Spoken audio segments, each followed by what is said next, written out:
Bonjour à tous, je suis content aujourd'hui de vous accueillir en compagnie de Samuel Ducroc-Henry. Bonjour Samuel. Bonjour, bonjour Joël. Bonjour, Samuel, je la connais depuis quelques années pour plein de projets que j'ai vu qu'elle développait et progressivement à travers cette vidéo, on va pouvoir faire connaissance un tout petit peu plus.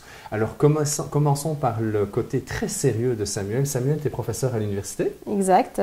Dans quel domaine? En fait, je suis rattachée à l'unité l'UR en création et nouveaux médias de l'Université du Québec en Abitibi. Donc on a concrètement un campus situé à Montréal qui est dédié aux jeux vidéo. Tout ce qui va être un petit peu interactivité, virtualisation, réalité augmentée, ce sont nos dadas.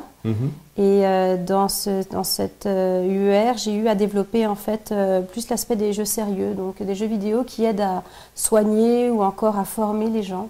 Ça, c'était mon bagage professionnel en termes d'expertise, très recherche finalement très intellectuelle.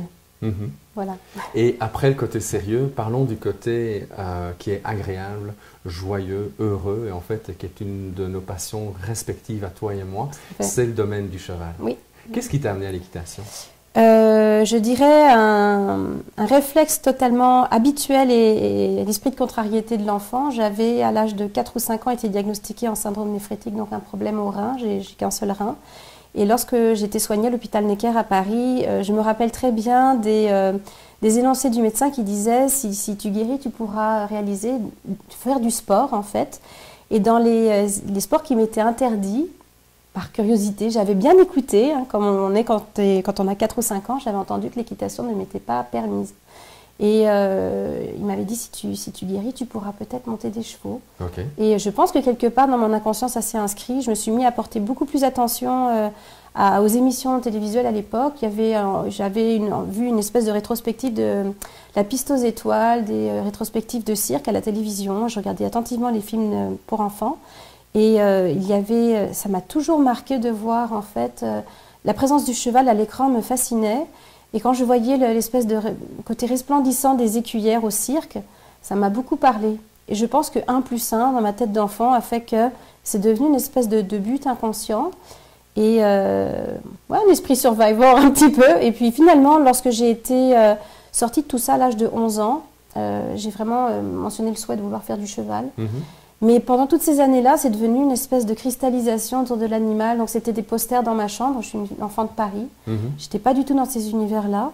Et ni de famille, ni de tradition, ni de possibilités financières. Et à l'adolescence, j'ai vraiment mentionné mon souhait d'aller faire un sport-études en équitation. Je n'avais pas du tout le niveau. Donc ça a été un coup de bluff sur mes notes scolaires qui étaient plutôt élevées. Et j'ai intégré un sport-études d'État pendant 2 ans. Et je me suis épanouie comme jamais. Donc vraiment, ça a été, ils ont été mes maîtres d'armes, mes maîtres affectifs aussi, les chevaux, pour me développer en tant que personne à l'adolescence. Suite à un accident, j'ai fait un coma dans une chute de cheval, pour une chute de cheval en fait à 17 ans. Ça a été complètement arrêté avec mes parents parce qu'ils ont eu très peur. Okay. Et finalement, on m'avait plus ou moins demandé d'arrêter complètement parce que j'avais une fêlure au niveau de la 4e cervicale. Finalement, à 25 ans, quelques années plus tard, et puis tête dure comme je suis, avec mon premier chèque de paye comme professeur, je me suis acheté un petit cheval canadien. Je venais d'arriver au Canada. Okay. Donc mon tout premier chèque de paye a été mis sur mon rêve de toujours avoir un cheval. Et là, j'ai plus pu m'arrêter. Donc on en a 36 à Cavalande. Waouh! 36 chevaux. Est-ce que le premier cheval que tu as eu, c'est ce que c'est de jouer? Exact. Oui. Oui, j'ai fait le choix du cheval canadien pour plusieurs raisons. Je suis quelqu'un qui, d'abord, dans le parcours, je suis devenue immigrante, donc je suis venue au Canada. Et j'ai un grand respect en fait pour ce pays qui m'a permis de me développer à titre individuel comme adulte, comme jeune adulte. Parallèlement à mes études de doctorat, ma maîtrise en communication, puis mon doctorat en communication, j'ai toujours une activité sportive qui était assez soutenue. Donc je n'avais pas les moyens d'avoir un cheval, mais j'ai repris l'équitation au niveau sportif pour devenir athlète international dans ces âges-là. Et lorsque j'ai fait le choix d'acquérir un cheval, je ne me sentais pas très compétente parce que je n'avais pas la tradition familiale d'éduquer le cheval, d'en prendre soin tous les jours. J'avais très très peur de faire des erreurs. J'avais conscience que ce sont des géants aux pieds d'argile qui peuvent décéder en quelques heures pour une erreur alimentaire, d'alimentation, un trou qui fait qu'on casse une patte et les chevaux doivent être abattus. Ça m'angoissait beaucoup. Alors j'ai décidé de prendre le meilleur du pays, qui est le cheval canadien. On appelle ça le petit cheval de fer. Ce sont des chevaux extrêmement rustiques, qui ont des particularités génétiques qui font qu'ils sont très résistants à toutes nos erreurs. Et en fait, comme ils ont su s'adapter aux rigueurs québécoises de l'hiver, j'ai vraiment eu ce cheval-là comme objectif parce que le cheval canadien ressemblait au frison. C'était mon rêve de toujours, un petit chevaux noir.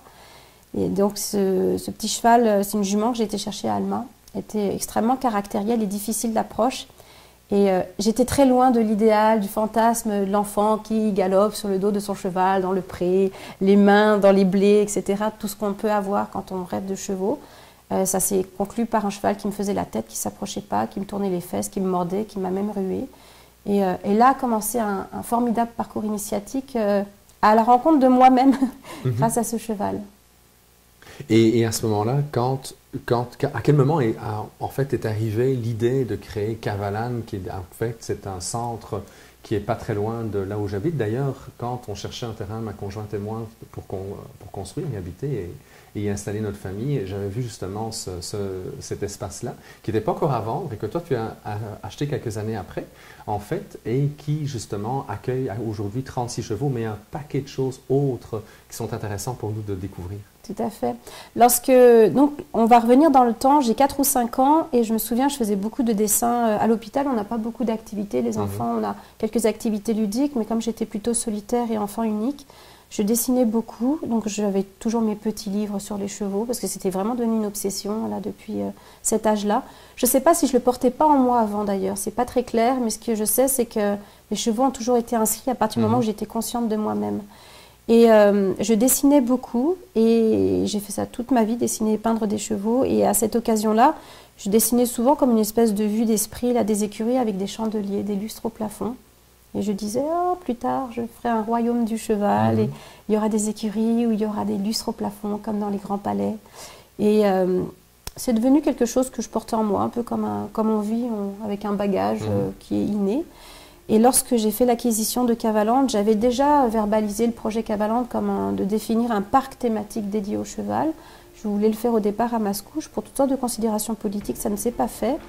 Parce que je suis venue à Sainte-Marguerite, c'était déjà dans le papier de réaliser ce projet d'une salle multimodale qui soit dédiée à faire du théâtre, du spectacle avec les chevaux, de donner des cours, de faire de l'équithérapie.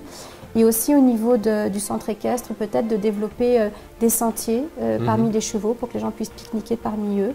Une baignade pour pouvoir se baigner avec les chevaux et tout ce qui peut être des façons d'approcher le cheval sous différents angles, physiques ou psychologiques. Et le projet était sur la table de plusieurs villes. J'ai concerté quelques villes en m'établissant sur la rive nord. Et c'est la ville de Sainte-Marguerite qui a répondu le plus adéquatement, le plus vite également sur la question du zonage. C'est quand même un projet qui a beaucoup d'aspects assez complexes, que ce soit à la fois agricole, commercial et récréatif. Donc on a trouvé cette terre-là. On était près de l'Estérel, l'hôtel, et de l'axe finalement des Laurentides. Donc ça s'est inscrit naturellement au niveau du développement et de la géographie. Par contre, effectivement, je ne pensais peut-être pas que ça prendrait cette ampleur-là. On est en train de faire une espèce de deuxième franchise aux États-Unis. Ah oui. C'est un rêve d'enfant qui est en train de prendre une envergure peut-être plus publique. Ça me parle. On a un terrain dont on vient de faire l'acquisition du côté d'Ocala, qui est devenu le centre mondial du cheval. Alors, l'ambition derrière ça, c'est peut-être de pouvoir redéfinir cette formule qui est à la fois un lieu de développement, de sensibilisation au cheval, mais aussi un refuge pour des chevaux maltraités ou qui ont été à l'abattoir. C'est une partie de notre cavalerie. Et j'aimerais le développer dans différents pays pour donner cette chance-là à d'autres chevaux, d'autres pays, d'être finalement sortis un petit peu du malheur pour faire du bien aux gens. Donc en fait là tu parles des chevaux de type ruban bleu que tu accueilles. Tout à fait. Alors pareil, c'est cette idée de chevaux un peu négligés ou maltraités à qui je souhaitais donner une deuxième chance. C'est venu d'une équation que je fais qui est qu'on a beaucoup, si on observe notre quotidien, on remarquera qu'on a souvent à notre portée des besoins, puis des moyens. Et parfois, il s'agit juste de mettre en relation les connaissances qu'on a dans notre environnement sans nécessairement y penser de prime abord. Et j'avais réalisé qu'il y avait beaucoup de chevaux qui avaient finalement pas la chance d'avoir des maîtres qui puissent s'occuper d'eux. Et beaucoup de gens qui souffraient de solitude et qui ne savaient pas comment le manifester dans l'environnement humain, disons. Et je me suis dit, si on réunissait ces deux solitudes, j'ai des chevaux qui ont besoin de soins, d'être brossés, d'être sortis, d'être caressés, d'être soutenus par des humains. Et puis j'ai ces personnes aussi qui souffrent de détresse parfois affective. Donc j'ai commencé à vouloir, en tout cas, développer un principe de parrainage en s'ouvrant 2-3 chevaux au début.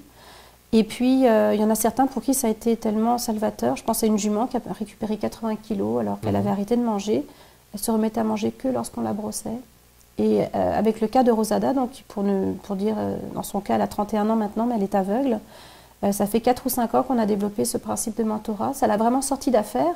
Et ça a aidé ponctuellement des marraines ou des parrains, eux aussi, à s'accrocher à ce cheval. Pour certains, ils ont développé des écuries depuis. Ils ont décidé d'acquérir des chevaux en leur nom propre. Mais ça a été une espèce d'entente de bonne intelligence entre les hommes et les chevaux par le biais de Cavaland. Alors, c'est vraiment quelque chose qui m'a parlé. C'est une façon que j'ai de vouloir mettre en place des systèmes gagnant-gagnant un peu. Et le hasard a fait que ça s'est fait comme ça. Mais en fait, ça peut être intéressant aussi pour une personne qui, par exemple, ou une adolescente qui voudrait avoir son cheval, mais en même temps, avant de faire un tel achat et d'avoir l'infrastructure à la maison pour pouvoir accueillir probablement 2 chevaux, parce qu'un cheval tout seul, s'il n'aime pas trop être trop solitaire, donc ce sont des chevaux, les chevaux ont besoin d'être à plusieurs pour pouvoir se sentir bien. Donc c'est de pouvoir à ce moment-là faire un premier contact dans la prise en charge du cheval, mais ce sont des chevaux abandonnés ou ce sont des chevaux qui n'étaient plus opérationnels, qui étaient donc en fait condamnés à la boucherie quelque part. Et donc de les accueillir chez toi, ça leur permet de trouver à la fois une personne qui peut apprivoiser son désir et en même temps le conscientiser ou l'architecturer pour qu'à un moment donné, il soit capable d'avoir son cheval. Oui, comme tu dis si bien, en fait, c'est que ça a donné la chance, d'une part, à des personnes d'apprendre à connaître mieux le cheval avant de faire le saut vers un acte de propriété ou de décider vraiment de se rapprocher de cet univers-là. J'ai beaucoup de personnes qui n'y connaissent pas grand-chose et qui avaient ce rêve un peu naïf que j'avais plus jeune de dire « les chevaux me fascinent, je ne sais pas comment les aborder ». Il y a aussi des personnes qui ont eu peur des chevaux qui viennent chez nous, qui ont à régler des problèmes phobiques alors qu'ils ont toujours cette fascination du cheval, donc des traumas à régler. Et pour revenir au ruban bleu, donc à ces chevaux que j'ai eu la chance qui finalement ont croisé ma route et qui ont plus fait le chemin vers moi, j'ai envie de dire, que l'inverse, parce que la vie est ainsi faite que parfois j'ai un coup de téléphone et on me fait part d'un animal qui n'a plus rien. Le lendemain, la personne ne veut plus ou ne peut plus le nourrir. Donc, ce n'est pas nécessairement moi qui suis proactive là-dedans. Ils viennent à toi. Ils viennent plus souvent à moi. Je dois dire que c'est des animaux qui tous et chacun m'ont vraiment parlé parce que je les trouve un peu plus... ça va être étrange ce que je vais dire, mais je trouve qu'il y a une forme de reconnaissance de ces chevaux-là. Certains ont développé des traumas quand même assez sévères. Je prends le cas de Rosada qui est aveugle. C'est un cheval qui, quelque part, a vraiment tout le temps besoin de contact. C'est un cheval qui va venir nous toucher sur une base régulière. Elle a des espèces de tocs où elle va être entre la porte, toucher l'humain, aller voir où est son foin. Donc, elle a vraiment développé un rapport de proximité particulier. Donc, on est touché par ça. Et en même temps, je voulais montrer que son handicap peut être une force. Donc j'avais fait le pari un peu fou d'en faire un cheval artiste dans la limite de son handicap et de sa compréhension d'âge quand même. Donc elle vient sur scène et comme elle est toute blanche, je me suis dit un écran vivant, c'est possible, on pourrait projeter sur elle et puisqu'elle ne voit pas, elle ne prendrait pas peur comme le feraient tous les chevaux d'avoir des mouvements de lumière sur sa robe. Alors le message derrière ça, c'était de se dire peut-être que c'est une belle œuvre de sublimation que d'avoir à réfléchir. Nos forces, en fait, peuvent venir de nos faiblesses. Alors là, c'est l'humain qui fait le travail. J'ai développé ça pour que ce soit un message porteur. Mais quelque part, effectivement, elle est aveugle. Elle n'a pas peur de ce qui peut la perturber au niveau visuel. Elle est beaucoup plus sensible à la salle et aux ambiances, par contre. Et lorsque les gens s'approchent d'elle et la soignent, ils sont touchés par cette espèce de délicatesse et de fragilité. En même temps, c'est une certaine forme de confiance en l'homme. Donc ça, c'est un cas parmi tant d'autres. Ça me parle, ça fait du bien à plein de gens.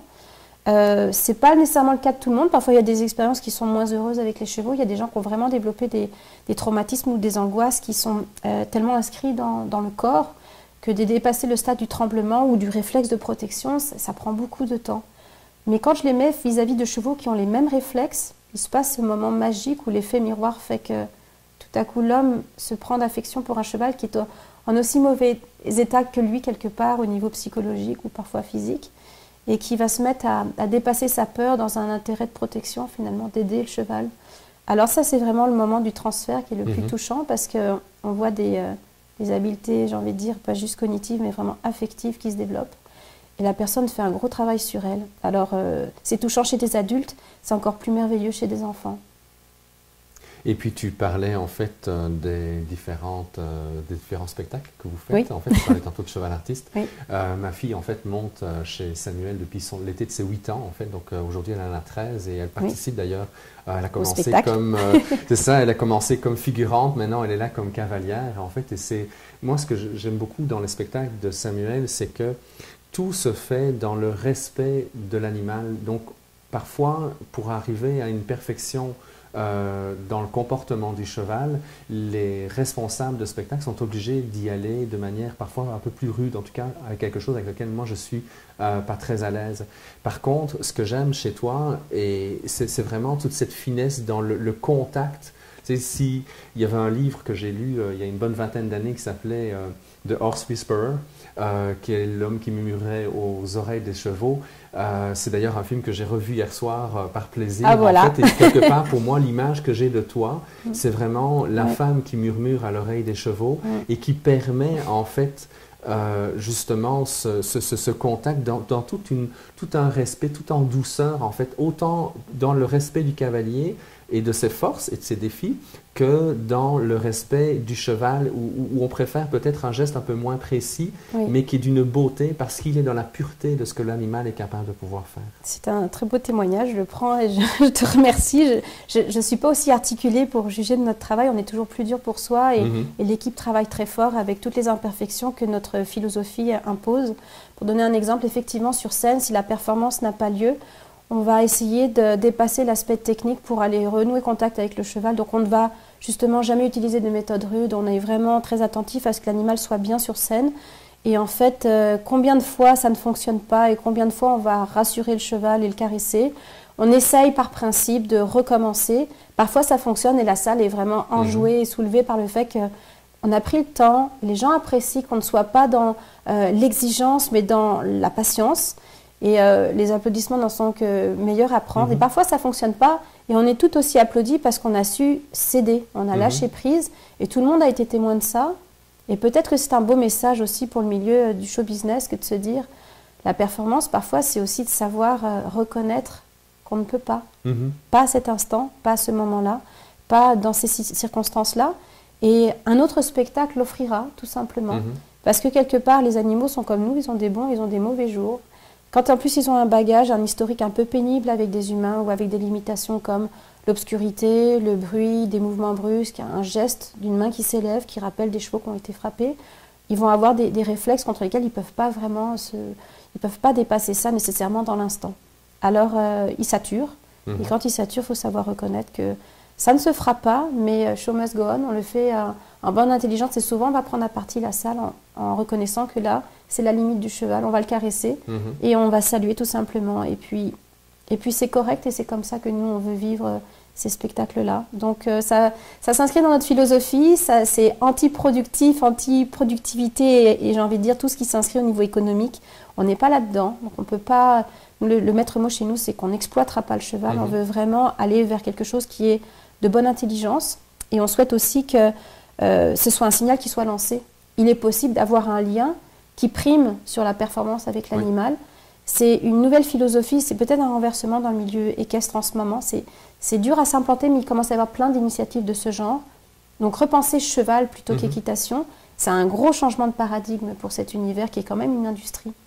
Et on est porteur de ça dans l'univers du spectacle. Et c'est plus ou moins bien compris pour le moment par les professionnels du spectacle, mais par le public, c'est très bien entendu et bien reçu. Alors on souhaite performer là-dedans plutôt du côté du cœur plutôt que de la technique. Et ce que je trouve, quand on parlait tantôt de technique, moi je me souviens quand j'étais adolescent, j'avais entendu parler qu'une équipe olympique, pour s'assurer que leurs chevaux sont capables de performer, ils mettaient dans le bandage au niveau des jambes antérieures, ils mettaient des capsules de Coca-Cola inversées de manière à ce que chaque fois que l'animal touchait d'une manière ou d'une autre en fait un obstacle, en l'occurrence les barres transversales, ça allait le blesser de manière à forcer le cheval à sauter de plus en plus haut. Ça avait été d'ailleurs une pratique qui avait été fortement dénoncée à l'époque, mais c'est toujours quelque chose qui pour moi m'a beaucoup touché et je retrouve en fait justement chez toi. Moi, mon amour avec les chevaux, d'après ce que mes parents me racontent, quand j'avais 2 ans, si je voyais un cheval et que mes parents ne s'arrêtaient pas pour que je puisse aller le voir et le caresser éventuellement, je pouvais hurler pendant de très longues minutes dans l'auto. Donc, parfois, mes parents disaient, heureusement, il dort parce qu'on passe à côté de chevaux. Donc, pour moi, l'attirance sur le cheval a toujours été très importante. Et j'ai appris à faire des cascades à cheval quand j'avais 15 ans. C'est les premiers cours que j'ai pris de manière officielle à ce moment-là. Mais ça a toujours été fait dans le respect de l'animal. Et puis plus tard, j'ai eu une amoureuse qui avait elle-même ses chevaux, ce qui fait qu'on montait de manière très régulière, souvent accrue. Et on avait un contact avec le cheval dans toute une danse, en fait, tout en douceur, en fait.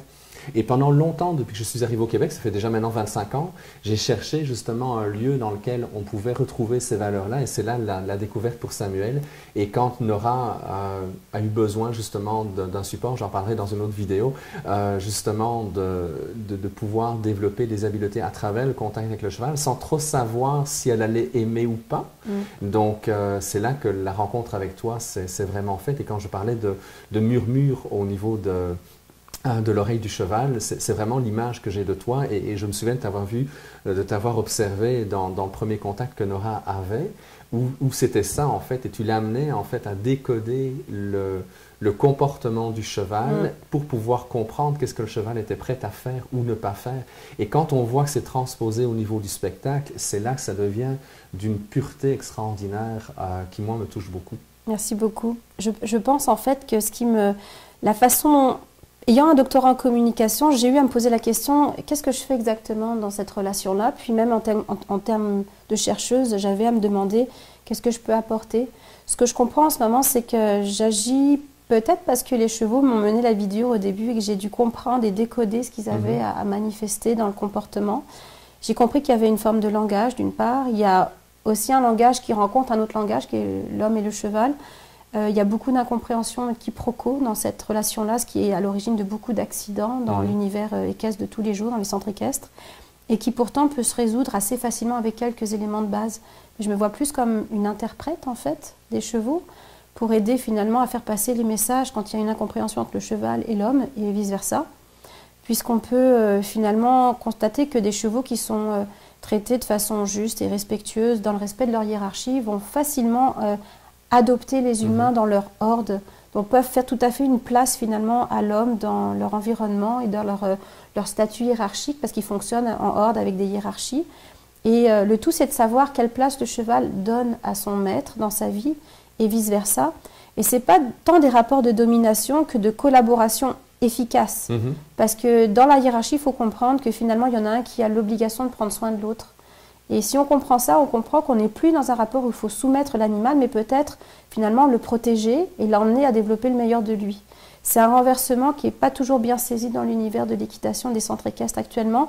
Mon positionnement qui parle de lien, d'affect, qui parle d'interprétation du langage équin et de communication interespèces, est peut-être un petit peu en sa jeunesse par rapport à ce qui se fait en ce moment dans l'industrie équestre.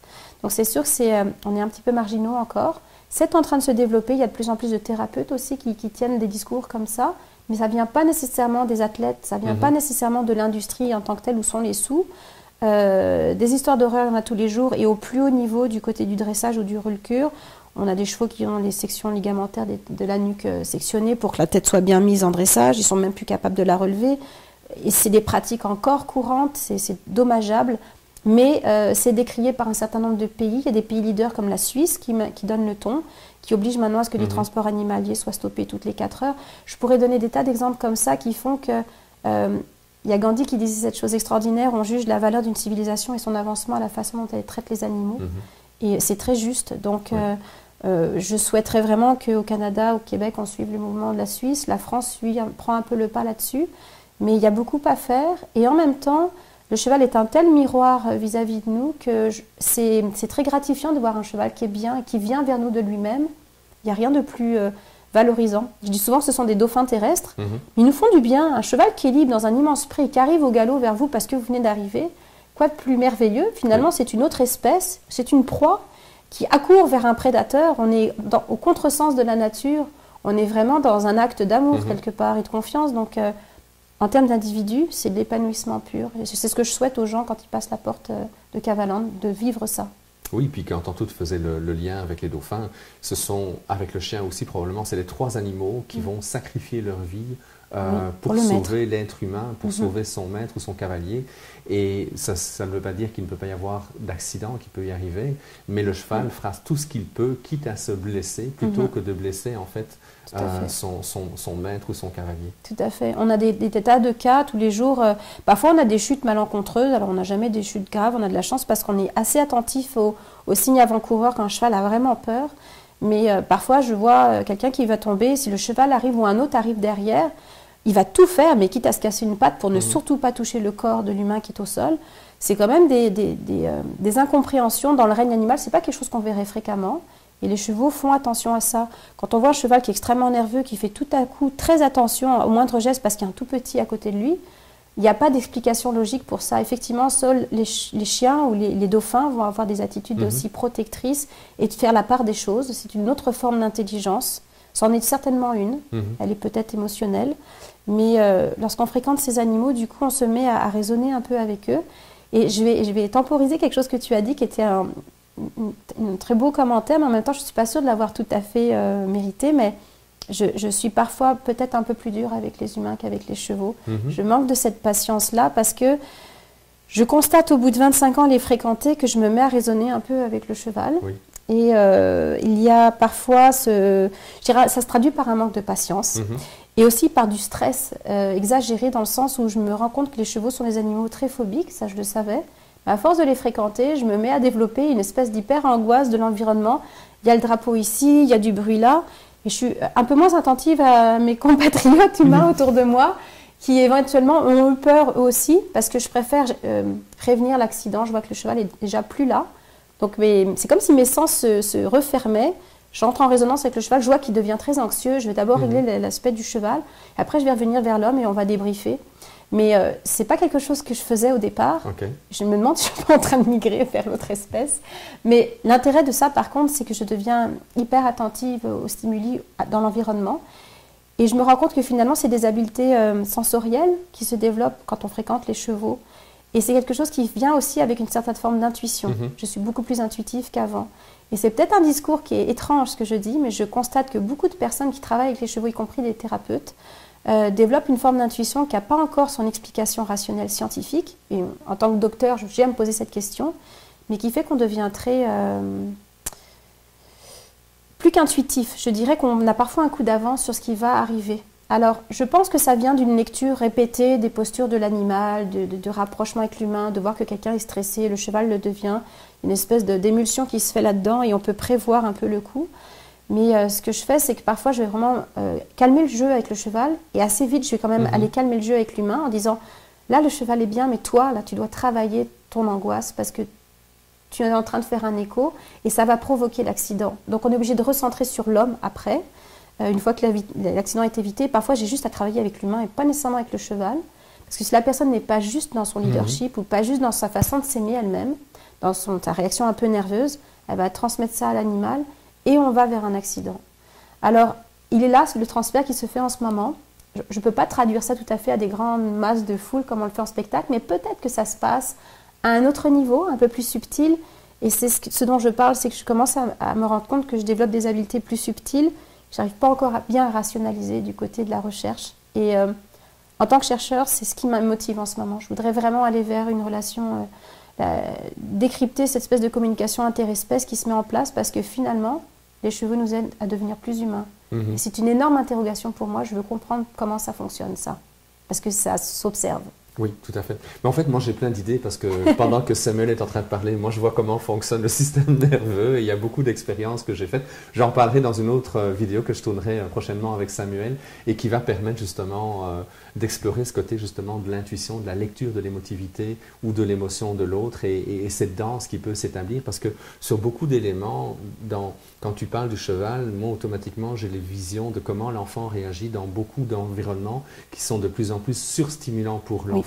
Et beaucoup de jeunes qui sont aujourd'hui diagnostiqués à tort et à travers le sont surtout parce qu'on ne tient pas compte justement de cet environnement. Il y a une pensée dominante en Amérique du Nord que tout est d'origine génétique et on re-questionne rarement l'environnement dans lequel l'enfant va être. Et quelque part, j'aime beaucoup ce que tu disais parce que je vois le lien, moi, avec l'expérience que j'ai eue avec le cheval que j'ai transposé également dans l'intervention avec les enfants parce que quelque part, il y a une grande similarité dans les parties du système nerveux qui vont dominer les comportements de l'un comme de l'autre. L'enfant, progressivement, le cognitif va arriver avec l'émergence du néocortex quand il va prendre le contrôle de la vie de l'enfant. Mais plus l'enfant est jeune, plus l'enfant est dans sa richesse et dans sa simplicité, et plus il va réagir dans beaucoup de situations comme va réagir souvent le cheval. Très juste. Et je pense qu'effectivement, on peut considérer un parallèle ici, même ça peut sembler réducteur, mais je pense qu'au contraire, ça va ouvrir des perspectives. Je prends le cas des chevaux qu'on sait de course qui sont considérés de sang chaud, extrêmement nerveux et réactifs, donc ils vont bouger plus vite, qui vont s'inquiéter aussi et prendre peur plus vite. Et des chevaux placides de calèche, des chevaux de trait, etc., qui sont beaucoup plus tolérants en fait à l'environnement. Mais ces mêmes chevaux, sur une maltraitance répétée, vont développer des similitudes de comportement et d'anticipation. Ça peut prendre juste moins de temps pour un cheval de sang-froid, un cheval de calèche, de pardonner à l'homme qu'un cheval de sang chaud qui va tout le temps réfléchir plus vite et être surstimulé. Et en fait, cet aspect génétique, c'est 50% du fantôme contre lequel on se bat quand on a à aider les chevaux au niveau post-traumatique.